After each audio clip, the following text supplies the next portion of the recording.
সিজারে আবার কিসের কষ্ট, শুধু পেট কাটে, এমনটাই শোনা যায় মানুষের মুখে। আরে 7টা পর্দা কেটে বেবিটাকে দুনিয়ায় আনতে হয়, আধা ঘন্টার মধ্যে 3টা স্যালাইন শেষ হয়। মোটা সিরিঞ্জে দেওয়া মেরুদণ্ডে সে ইনজেকশনটা সারাটা জীবন কষ্ট দেয়।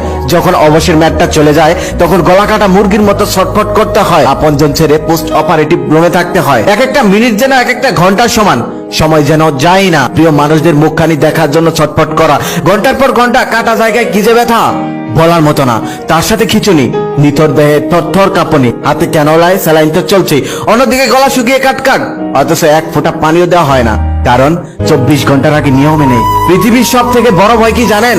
মৃত্যুর ভয়। তেলাপোকা দেখে ভয় পাওয়া মেয়েটি যখন অপারেশন থিয়েটারে যায় তখন সে মৃত্যুর ভয়টাই পায়। সে ভাবে আজকে আমার জীবনের শেষ দিন। তারপরে সে কান্নাকাটি করে আল্লাহর কাছে এই দোয়াটাই করে, আল্লাহ আমার যাই হোক না কেন, তবে আমার সন্তানটা যেন ভালো থাকে। আবার সে এটাও ভাবে আমি না থাকলে আমার স্বামী সন্তানকে ভালোবাসবে।